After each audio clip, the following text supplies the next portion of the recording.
bypass all that. If you are going, you go straight to the country because you are going by sea. So inter-African trade is something that is worth it for us, a lot for us, but we're not able to do much. Meanwhile, you can do that later. Preferential trading agreement. So now we have free trade agreement, custom union, common market, economic union, political union. The goal is for us to achieve one united Africa. That's the goal.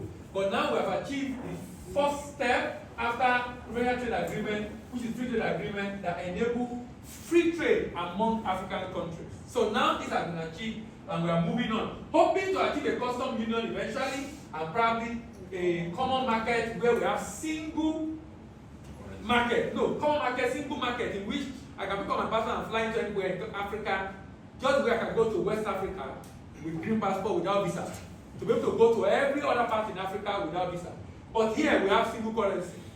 Because the reason we did Pan-African payment and settlement system is because we have over 30 currencies on the African continent. All right, now this agreement have different protocols. Protocol on trade in goods, trade in services, protocol on dispute resolution, protocol on competition policy, intellectual property right, investment, protocol on women and youth in trade. So AFCFTA is gender sensitive.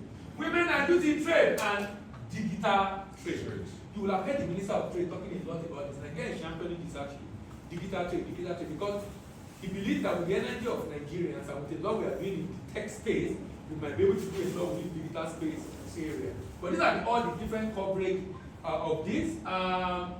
Now, 54 countries have signed, 48 have ratified, and we need only 22 to ratify. We have 48 to ratify already. So trade has started, business have started trading.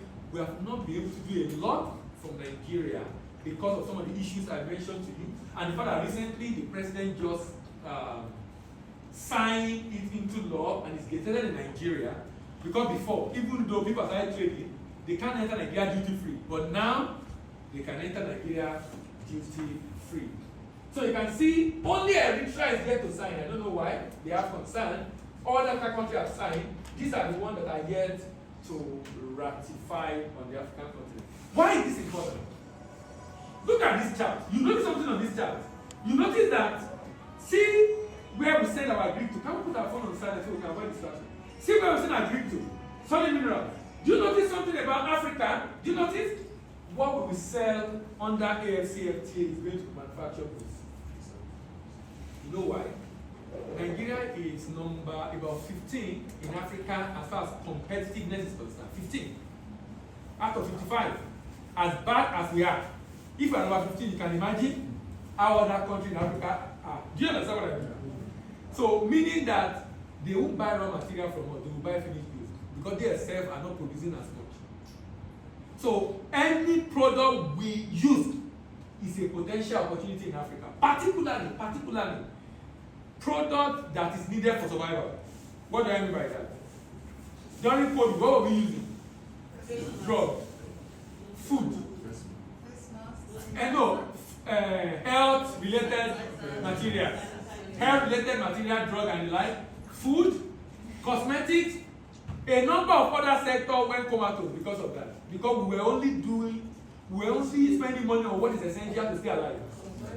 That's survival, thank you. That's exactly what happened because majority of African countries are either low income economy or lower middle income economy. So that means they have less disposable income. That means they will need more of value-added manufacturing than raw material. So we are better off in Africa with manufacturing goods. So like I said during COVID, look at what happened during COVID. You can see tourism was in red, aviation in red, more in red, construction in red, manufacturing is a bit lighter, financial service a bit lighter, we need money. Education, now oil and gas, more like balancing. But what are we spending money on? Agri, e-commerce, ICT, personal care product, food, and what? Medical supply. So you can see, so these are the things that will really be needed on the African continent if we are looking to sell under the African Continental Free Trade Agreement. And also according to this report, you can see it's from economists and it's showing also food and beverages are products that will actually be in large demand. Now, For you to now consider going into export, there is a very important question you need to answer. And that question is, what do I need to know about the product I want to export? What do I need to know? And when we are rounding off today, I will be using one commodity as an example, because commodity is one of the major items we export. But what do I need to know? If I want to export, give me a product for export.